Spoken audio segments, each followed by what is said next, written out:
Hello and welcome to De-Cluttered, your go-to channel for breaking down economics, philosophy, history, and politics. Tariffs have returned to the forefront of economic debate since Donald Trump won the U.S. election and began using them both as a negotiating threat and as a tool to fix a long list of identified economic problems. His policy of economic nationalism is nostalgically inspired by the 19th century, when tariffs were the defining trade policy of the United States. A policy that supposedly helped keep income tax at zero and protected thriving industries. So if it worked for the USA once, could it happen again?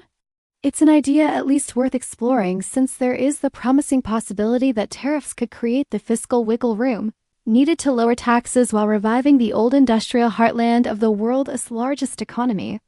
Even the most pro-global economists will admit there are certainly reasons to impose tariffs that make economic sense. That's why large growing economies like India, Brazil, and yes, even China still use them fairly heavily. But the world has changed dramatically since the US last relied on tariffs at the breadth and depth being proposed today. American consumers are now accustomed to cheap goods made through complex global supply chains that depend on low trade barriers.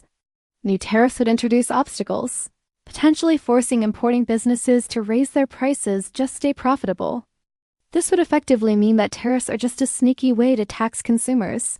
Even so, the industrial, employment, and strategic benefits of tariffs could still outweigh the potential reduction in consumer purchasing power. At the end of the day, tariffs are simply an economic tool. Like a spanner, they aren't inherently good or bad. If you need to tighten a bolt, the spanner is useful.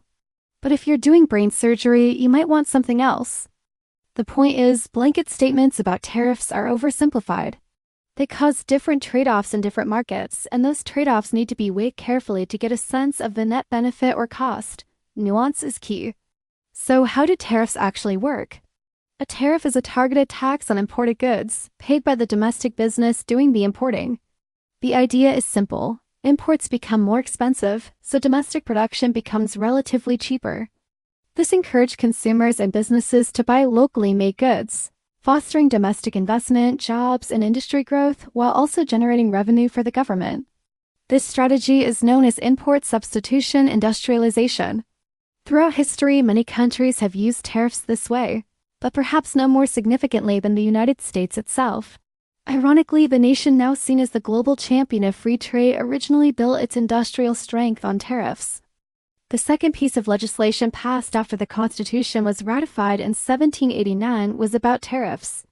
Alexander Hamilton, yes, the Broadway one, respected Adam Smith's new ideas about free markets, but rejected them as a general rule for developing nations. He believed the U.S. could only achieve economic independence by protecting its infant industries from cheap European imports. At the time, Europe's Industrial Revolution was already producing steel, textiles, chemicals, and machinery cheaply and in large quantities. The U.S. simply couldn't compete. So tariffs raised the price of European imports, pushing entrepreneurs to set up shop in America, fueling domestic industrialization. By the late 19th century, tariffs averaged above 40%.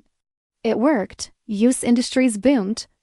Tariffs funded 90% of federal revenue, and the government relied so heavily on them that income tax didn't even exist until 1910, but tariffs had downsides too. While the North's industries thrived, the agrarian South suffered. European nations retaliated with tariffs of their own on Southern exports like cotton, tobacco, and sugarcane crops the South relied on. The tension over tariffs, alongside slavery, added fuel to the conflict that led to the Civil War. Fast forward to the 20th century. After World War II, the U.S. flipped the script.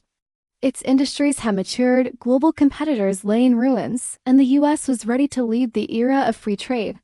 The World Trade Organization was created in 1995, codifying the long trend of lower tariffs worldwide.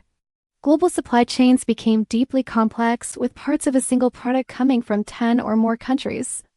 This system worked until 2018, when the U.S., long the loudest advocate of free trade, suddenly re-embraced tariffs under Trump. That gave us fresh data on how tariffs play out in today's economy. Take washing machines. When tariffs hit in 2018, the extra costs were passed directly on to consumers. Domestic producers, even though they weren't paying the tariffs, also raised prices because the overall market allowed it. Dryers often sold with washers rose in price too, despite not being subject to tariffs. Consumers ended up paying more than the actual tariff value, a hidden tax.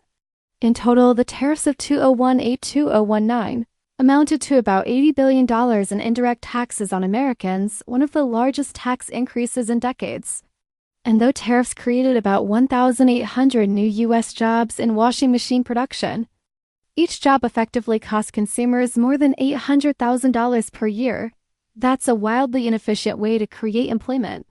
Steel tariffs tell a similar story. A 25% tariff made steel imports more expensive, which protected U.S. steel producers but hurt industries that use steel cars, construction, machinery. The result? Layoffs across those sectors outweighed the jobs created in steel. Retaliatory tariffs from China made things worse, hitting U.S. farmers hard. Washington had to bail them out with $61 billion, nearly canceling out the extra revenue collected from tariffs in the first place. So, in the short run, tariffs mostly hurt consumers and industries. In the long run, the story is more complicated. Tariffs can work, but only under the right conditions.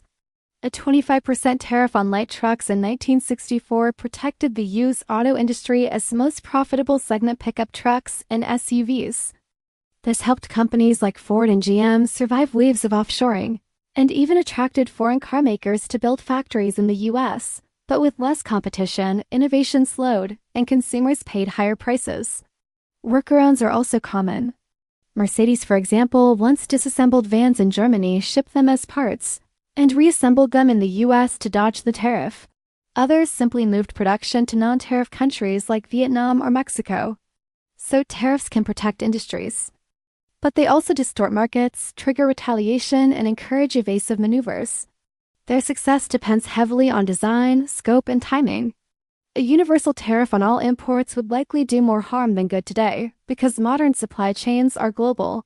Labor is expensive, and many industries simply can't be brought back on shore at scale. Still, there are cases where tariffs might be justified.